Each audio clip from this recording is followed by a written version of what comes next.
Hi my friends, we're back to the reading of the Spirit's book. We are at chapter 3. I hope you guys have been liking it, the reading. And in chapter 3, they talk about the creation. And the topics are the formation of worlds, the formation of living beings, the peopling of the earth, Adam, the diversity of human races, the plurality of worlds, biblical considerations, and account concerning the creation. So the part we're going to read is the formation of worlds. So the author,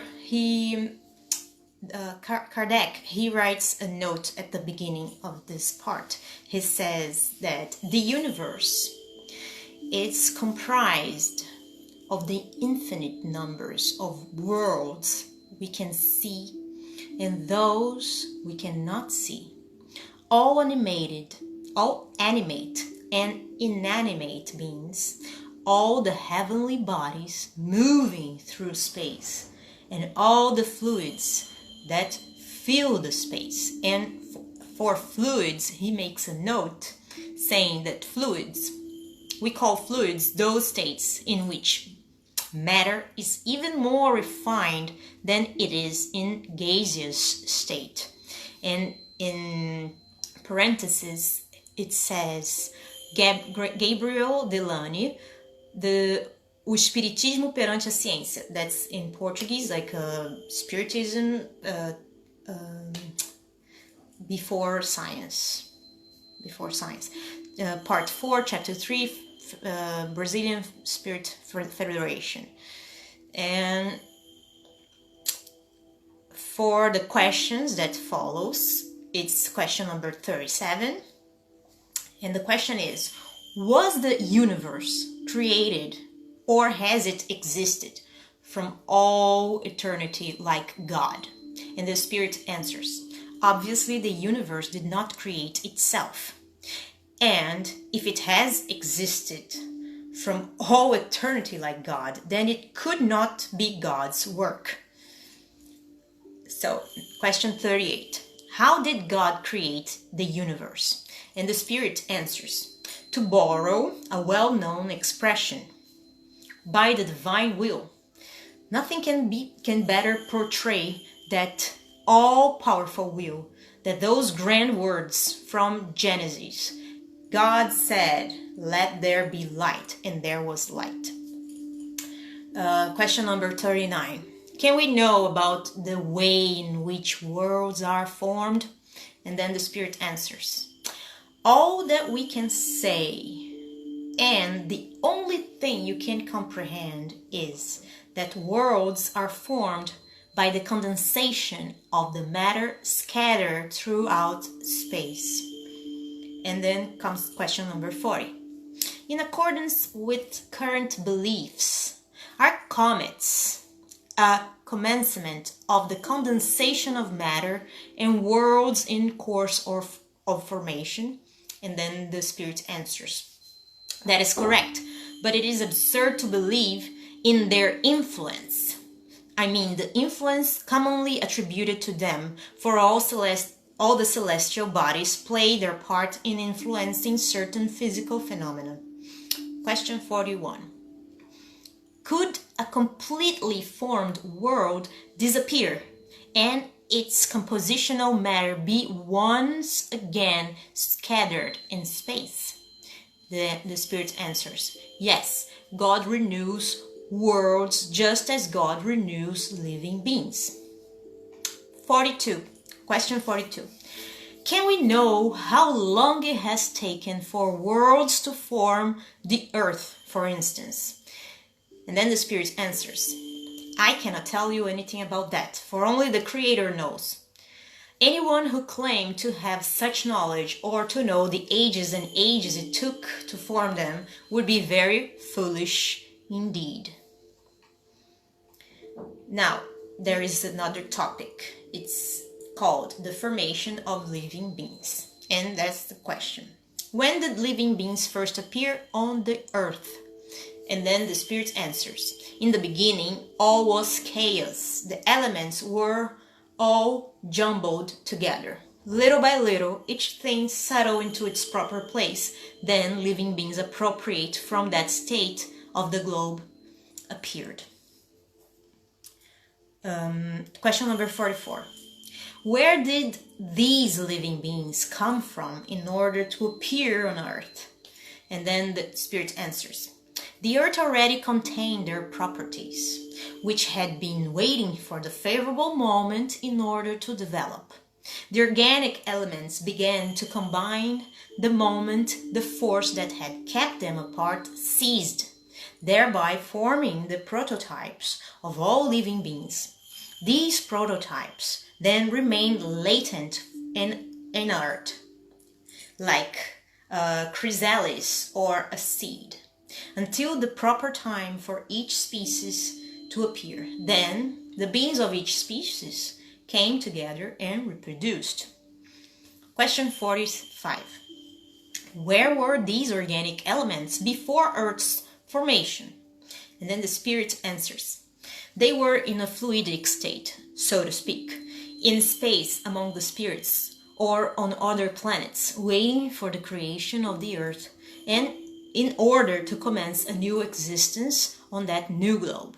And then the author, Kardec, he makes a note under it saying, chemistry shows us that when the proper conditions are present, the molecules of inorganic bodies unite to form crystals of a consistent regularity according to each type. However, the slightest shift in such conditions is enough to prevent the combining of the elements, or at least the orderly arrangement that comprises the crystal. Why would the same not apply to organic elements? We can store the seeds of plants and animals for many years, but they do not develop unless given the appropriate temperature and environment. We have seen grains of wheat germinate after several centuries. Thus, there is a latent life principle in these seeds that merely waits for favorable circumstances in order to develop. Could this everyday occurrence not have existed since the globe's origin? Is God's glory diminished by the fact that living beings were formed out of chaos by the forces of nature?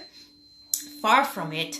Instead, this fact corresponds better to the idea that God wields divine power over all the infinite worlds by using eternal laws. Granted, this theory does not solve the problem of how the life elements themselves originated, but God guards the divine secrets and has put limits on our inquiries. Now, question number 46.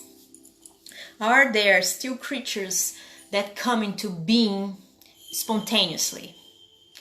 Yes, but their primitive prototype has always existed in the latent state. You witness this phenomenon all the time. Don't human and animal tissues contain a multitude of larval prototypes waiting to emerge as soon as the decay needed for their existence begins? It is a microscopic world that slumbers and then awakens. Question number 47. Was the human species among the organic elements on the terrestrial globe? The Spirit answers, yes, and it came forth as just the right time. This is the basis for the statement that humans were formed from the dust of the earth. Question 48. Can we know the ages in which humans and other life forms first appear on earth? The Spirit says, no, all of your calculations are purely speculative. Question 49. If the prototype of the human species was among the globe's organic elements, why don't human beings continue to appear spontaneously as they did when they first came into being? The Spirit answers, the beginning of things remains one of God's secrets. Nevertheless, we can say that Once early humans began to spread out over the earth, they absorb into themselves the elements needed for their formation in order to pass on these elements according to the laws of reproduction.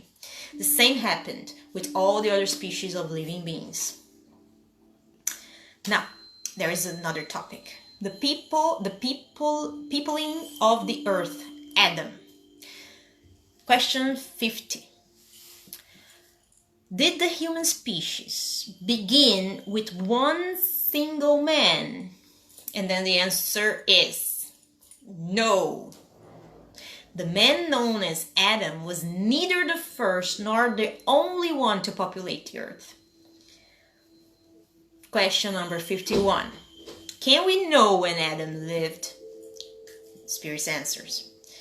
More or less at the time assigned to him, about 4,000 years before Christ. And then the author makes a note.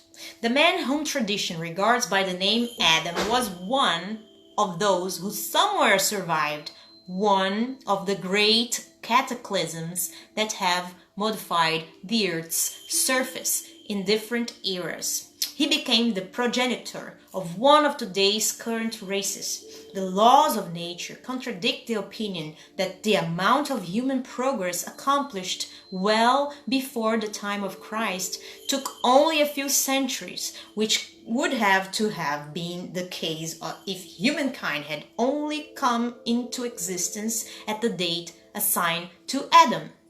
Some regard Adam, and with good reason, as a myth of or allegory personifying one of the world's earliest ages. Now guys, we stop here today, and I hope you have liked this reading as much as I do. I wish you a good Sunday. God bless you all, and see you next time. Bye bye.